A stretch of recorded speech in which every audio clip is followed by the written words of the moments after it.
السلام عليكم ورحمة الله وبركاته. توحيدوسنة.com. الحمد لله الذي هدى، والصلاة والسلام على عباده الذين اصطفى، خصوصا على سيد الرسل وخاتم الأنبياء وعلى آله وأصحابه الذين اجتبى. أما بعد، فأعوذ بالله من الشيطان الرجيم. بسم الله الرحمن الرحيم. ألف لام ميم. أحسب الناس أن يتركوا أن يقولوا آمنا وهم لا يفتنون. ولقد فتنا الذين من قبلهم فليعلمن الله الذين صدقوا وليعلمن الكاذبين. صدق الله العظيم. In the previous session we talked about Imam Ahmed bin Hanbal rahmatullahi alayhi. We talked about the hardships that Imam Ahmed bin Hanbal rahimahullah went through for gaining the knowledge of deen, the sacrifices of his mother, his efforts, and then we also talked about the taqwa of Imam Ahmed bin Hanbal rahmatullahi alayhi, how he spent his life of taqwa and following the sunnah of Rasulullah sallallahu alayhi wa sallam. As it always happened with Anbiya alayhimus salatu was salam, that Allah subhanahu wa ta'ala made them go through some hardships and difficulties in this life to give them the highest status in akhirah. وَالَّذِينَ جَاهَدُوا فِينَا لَنَهْدِيَنَّهُمْ سُبُلَنَا. Those who struggle to get to us, we surely guide them to our path. And depending on how much the person struggles, accordingly the person keeps on getting higher status in akhirah.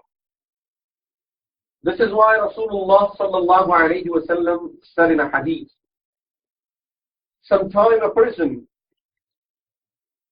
is very sincere and is doing his best to achieve very high status in his deen, to strengthen his iman,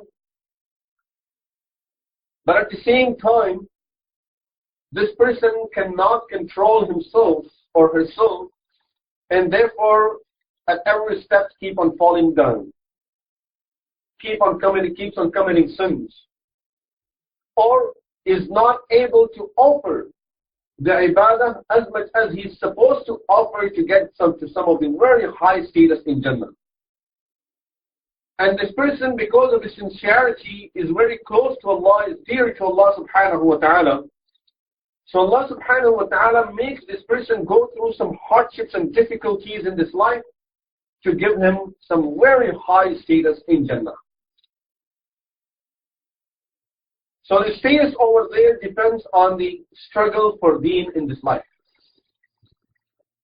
Sometimes the struggle is willingly, and the person himself or herself keeps on doing their utmost to do whatever they can for the ibadah of Allah subhanahu wa ta'ala, for the deen of Allah subhanahu wa ta'ala.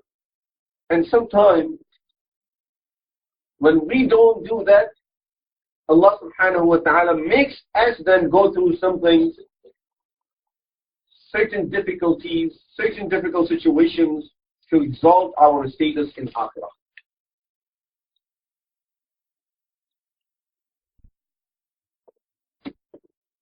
For Anbiya alayhimus salatu was salam, Allah subhanahu wa ta'ala made them go through both of these type of difficulties. Nights, they are up. It's not an easy thing to be up for most of the night every day of your life, fasting most of your life. These things are not easy.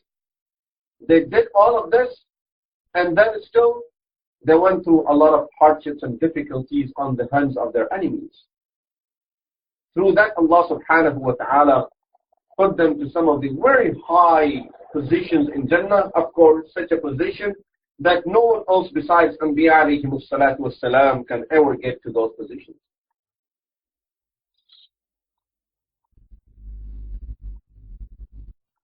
Similarly, with those who are very close to Allah subhanahu wa ta'ala, they go through some of these situations in this life, which is of course very temporary, but through these Allah subhanahu wa ta'ala gives them such status that once people will see the status they have in Akhirah, they will be hoping that they have suffered 100 times more than what this person has gone through to have something similar to what this person has over there.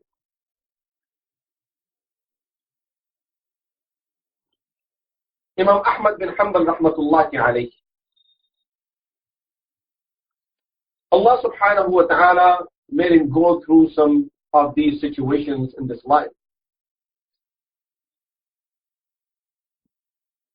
And of course, as the situation comes, and the person is close to Allah subhanahu wa ta'ala, Allah subhanahu wa ta'ala is the one who gives those people the strength also to be able to take it. This strength, istiqamah, being firm on deen, it all comes from Allah subhanahu wa ta'ala.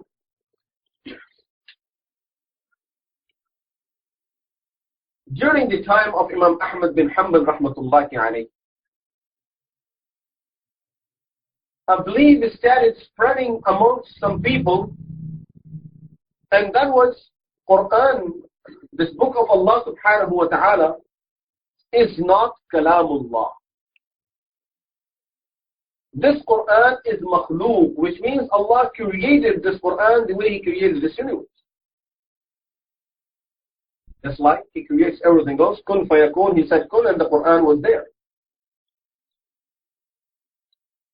And the aqidah of the ummah is that Qur'an is the words of Allah, is kalamullah. And kalam is one of the attributes of Allah subhanahu wa ta'ala.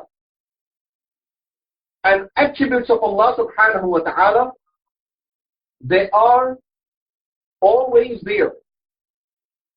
They have, just like Allah subhanahu wa ta'ala has no beginning, no end, all of His attributes are always with Him. No beginning, no end.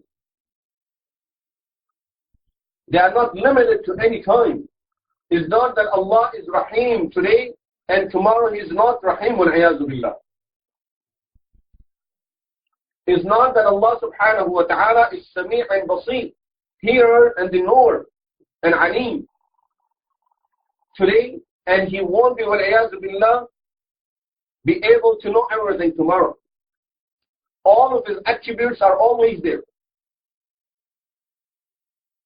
When we say about any of the attributes of Allah subhanahu wa ta'ala, that this attribute is makhlooq, which means created, simply means Allah didn't always have it, and one day He will lose it.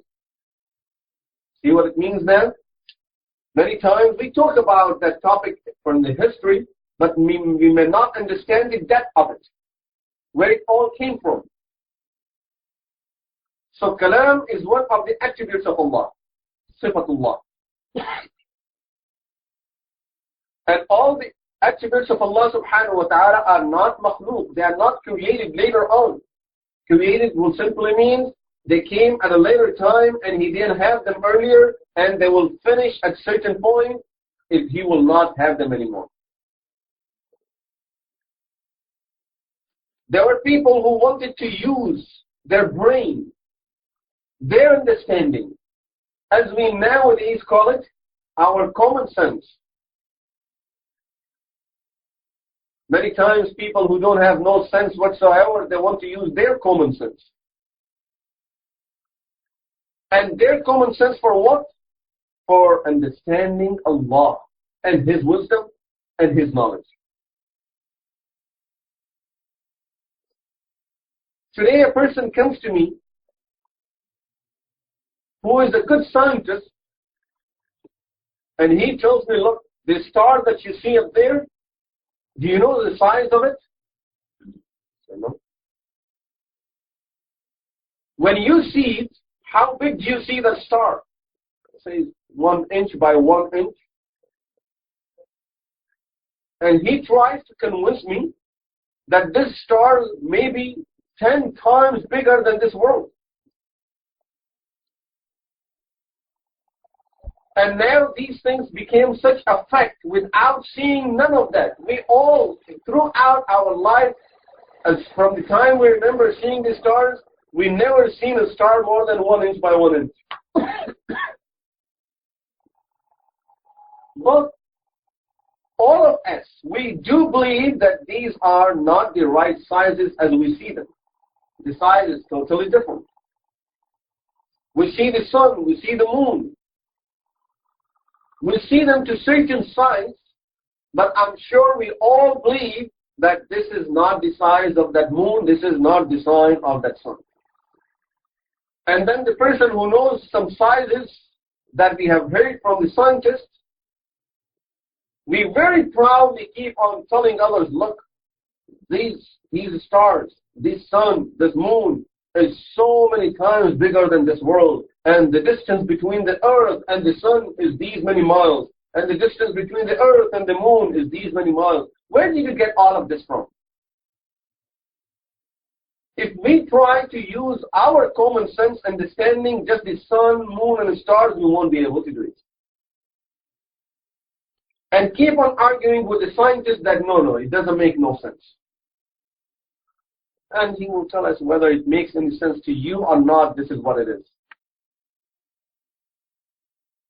If we cannot understand these minor things that are created by Allah subhanahu wa ta'ala, and what is the value of the sun, moon, and the stars amongst the things that Allah subhanahu wa ta'ala has created throughout in the whole universe? Nothing. And we cannot understand these things. Then how could we understand Allah subhanahu wa ta'ala and His knowledge and His wisdom? Therefore, human beings can never, ever imagine anything about Allah subhanahu wa ta'ala because our brain is limited. Everything about us is very limited, and Allah subhanahu wa ta'ala and His attributes are unlimited.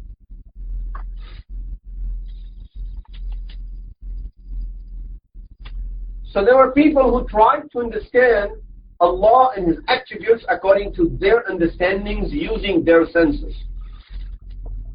So a question came to their mind, how can Allah speak? To speak, you need to have a tongue. And to say that Allah speaks with a tongue, which means He's in need of a tongue. Look how they're using their brain now. They're judging Allah according to their understanding. That is, today for me to see, I need eyes. For me to speak, I need tongue. For me to hear, I need ears. So they are putting Allah in the same level of theirs, wal-iyadu billah. And then they are considering these things necessary for Allah subhanahu wa ta'ala too. And if Allah subhanahu wa ta'ala, as we know about Him, Allah Samad, He doesn't need anything, simply means He doesn't need no tongue, He doesn't need no eyes, He doesn't need no ears. So now, instead of saying that He can speak without tongue, He can see without eyes, they started coming up with that belief that He does not speak, He does not hear, does not see anything. Human brain. And especially when this brain is used without having the guidelines from the Book of Allah and the Sunnah of Rasulullah sallallahu alayhi wa sallam. It will always mislead us. Simple example. If today someone would argue why I'm not allowed to marry to my own sister, from the worldly point of view, bring him any proof, how can you convince that person that no, you should not marry to your sister? Just like people today are not able to understand why a man cannot marry to a man. It's becoming legal. People are not understanding the point. As I said, as soon as we turn away from the book of Allah and the teachings of Rasulullah sallallahu alaihi wasallam, then our brain has no guidelines what to follow. And then keeps on wandering here and there, keeps on coming with all wrong answers to us, and the person thinks that, no, this is what I think, this is the common sense. See, all of us, we believe this.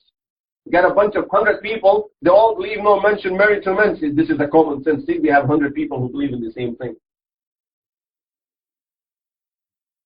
This is when a person turns away from the guidance that Allah subhanahu wa ta'ala has given us in the form of the book of Allah, Qur'an al-Kareem, and the sunnah of Rasulullah sallallahu alayhi wa sallam. So those people rejected Qur'an being the words of Allah, because how can Allah speak? It started at the time of Harun al-Rashid. But of course, Harun al-Rashid was a very learned person, and at the same time, he had the opportunity of being in the company of some of the greatest scholars. As soon as he heard that some people are saying these type of things, he said, these people are murtad. If I get hold of these people, if I know who these people are, I will apply the punishment from the Islamic point of view on them, which means I will kill them. So none of those people dared to come up at the time of Harun al-Rashid and openly invite people to disbelief. When his son took the position after Harun al-Rashid died, and I'm sure those of us who have studied the history of Islam, we know that after Harun al-Rashid, two of his sons, Amin and Ma'mun al-Rashid, were fighting for some time until Ma'mun al-Rashid killed his brother Amin, and he took over the kingdom. During that time, people who were having these fitnas in their minds, they had the opportunity of spreading it, because both brothers are fighting on the kingdom.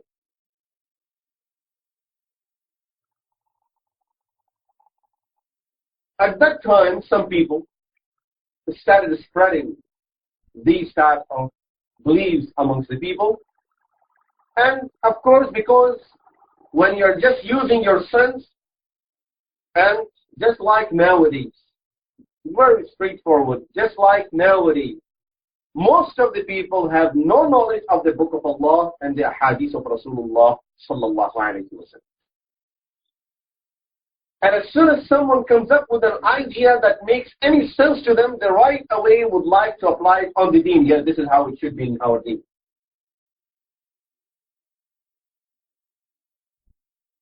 Because of the lack of knowledge.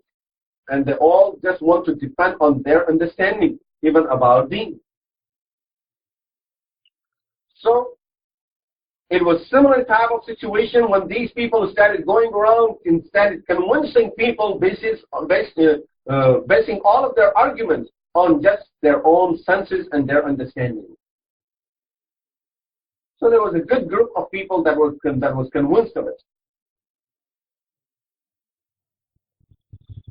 Ma'mun al-Rashid, who after killing his brother Amin, he became the king. He was a person who was known to be loving of knowledge. He loved knowledge. And he always tried to acquire it from all different sources. And of course, this was one of the mistakes that he made in his life. That because of the thirst of the knowledge, he did not stop to his limits of learning from the right sources. He wanted to get it from anywhere he can get it. Again, I will say, just like a young person today sits on the internet, and because of that thirst of the knowledge, I would like to learn, I would like to know more. We keep on searching it on the internet, type few words, get so many results, and keep on getting into those websites one after another and reading what people have said about it. Gradually, this person starts getting impressed by what he has read over there. And he feels that he has a piece of knowledge that no one around him knows. I can go and tell people, look, this is what this hadith means. This is what this ayah means. People who have no knowledge, when he would come and tell them, they would just accept it because they don't know how, if this is true or not. This is how these type of fitnas and wrong beliefs keep on spreading. So Ma'mun al-Rashid, he loved knowledge and he wanted to get it from any source and every source that was available to him, to the extent he got some people to translate the books that were written in foreign languages, to translate those books for him in Arabic so he can read those books.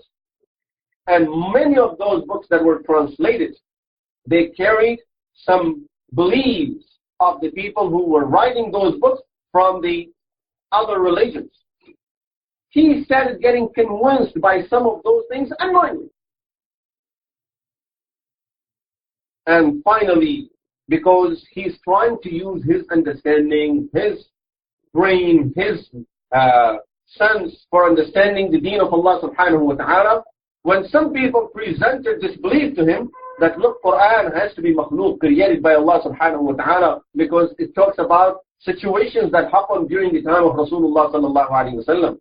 It talks about Munafiqeen, Abdullah ibn Ubay bin Salul. He wasn't there before the creation of the world. So, if the ayahs are revealed about Abdullah ibn Ubay, if the ayahs are revealed about the virtues of Abu Bakr and Umar radiallahu anhuma, about the virtues of Sahaba ridwanullahi alayhim ajma'in, about the hijrah of Rasulullah sallallahu alayhi wa sallam, they all have to be new ayahs. He was convinced by that.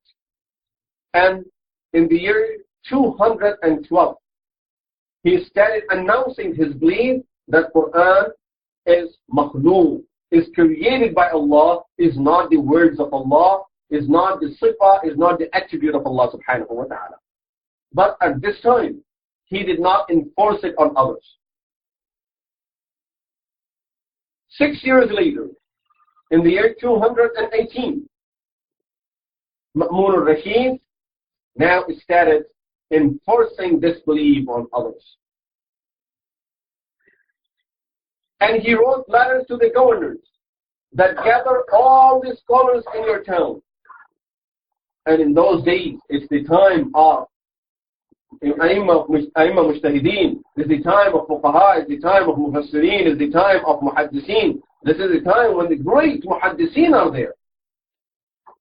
This was the time of the history when they were documenting all the ahadith, when these books of ahadith were getting written, and when they were documenting the different sciences about Islamic fields, especially the science of Asma'ul Rijal, the narrators of all the narrators that we have in the chains of ahadith, all of that science was documented during that period. So there were great muhaddiseen, great fuqaha, great mufassirin. Now the rule that he had issued was, the order that was issued by Ma'mun al-Rashid to all the governors, gather all of these scholars. Anyone that is known to be a scholar of Islam, get him at your place. And then ask all of them that they should in public announce this belief, that they believe the Quran is makhlooq, is created by Allah, is not the attribute of Allah, is not kalamullah.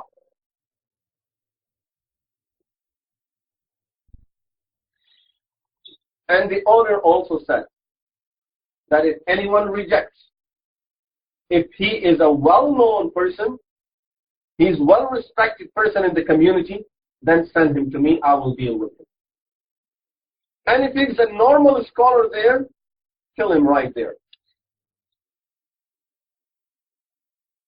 And they started killing scholars. They killed many of the scholars of Islam at that time. And they sent some of them to Ma'mun al-Rashid. before sending them, he kept on sending letters to those governors that see if they can just come in public and say it once. Don't run after them, and tell them secretly somehow, let them know that if you just say it once in the masjid, come on the minbar, say it once in the public, that Qur'an is makhluq. We will let you go. So save your life. If we send you there, you are not coming back.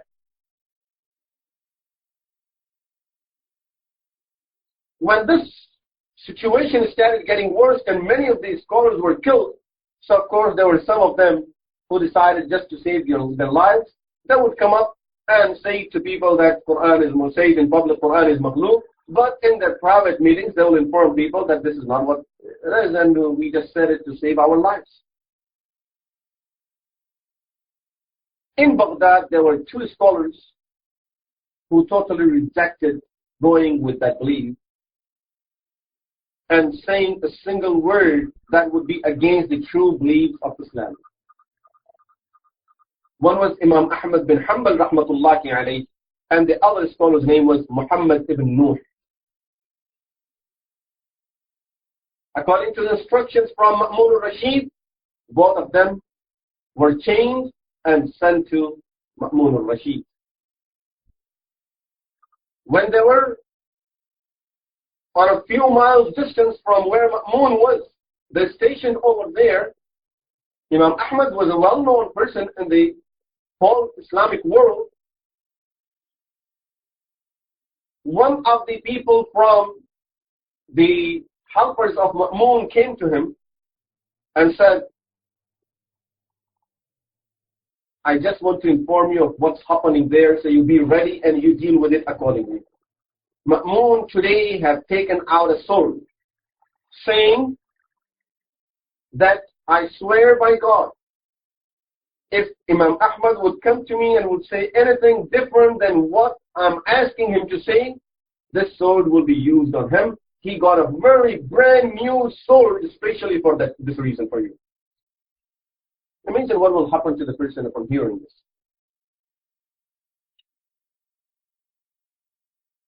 As soon as Imam Ahmad heard this, he looked up toward the skies. He says, Ya Allah, the more they see your rahmah, the more they are getting out of control. Ya Allah, if you know that I'm standing for your deen, and whatever I'm saying is true, and is part of the iman that was taught by Rasulullah sallallahu alayhi wa sallam, and followed by Sahaba ridwanullahi alayhim ajma'een, then Ya Allah, save us from the hardships of Ma'mun al-Rashid. It was the same night, before Salat al-Fajr, a news came that Ma'mun al-Rashid had died last night. Dua. This is the dua of Mazloom, and dua of a great scholar of Islam. And Imam Ahmed bin Hanbal rahmatullahi alayhi was known to be mustajab al-da'wat. He makes a dua, everyone knows it gets right there.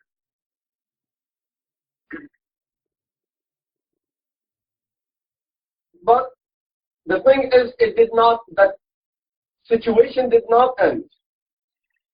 The person that came after Ma'mun al-Rashid was worse than Ma'mun in this regard. And that was his brother, Al-Mu'tasim. He was worse than Ma'mun. The reason for that was, he had no knowledge. Ma'mun still had some knowledge. And he was trying to talk to people proofs, and according to the proofs in the Quran and the Sunnah. Mu'tasim, he didn't know nothing but to speak with his sword. That's it. And Imam Ahmed bin Hanbal rahmatullahi alayhi had to face some more difficult situations during the time of Ma'mun than the situation that he had to go through at the time of he had to go through more difficult situation at the time of Al-Mu'tasim than the situations he was going through at the time of Ma'mun al-Rashid. As far as those situations, and how Imam Ahmed bin Hanbal rahmatullahi alayhi dealt with it, and how Allah subhanahu wa ta'ala chose Imam Ahmed to be the Imam of the Ummah and Imam of Ahlul Sunnah wal Jama'ah, inshaAllah. This evening, Instead of the section of tafsir, we will be talking about this to finish this topic of Imam Ahmed bin Hanbal rahmatullahi alayhi. May Allah subhanahu wa ta'ala give all of us tawfiq to hold to our deen and iman and to be firm on this iman, and may Allah subhanahu wa ta'ala save our iman and keep us on it until we go and face Allah subhanahu wa ta'ala on the day of judgment with this iman in our hearts. أقول قولي هذا وأستغفر الله لي ولكم ولسائر المسلمين والمسلمات وآخر دعوانا الحمد لله.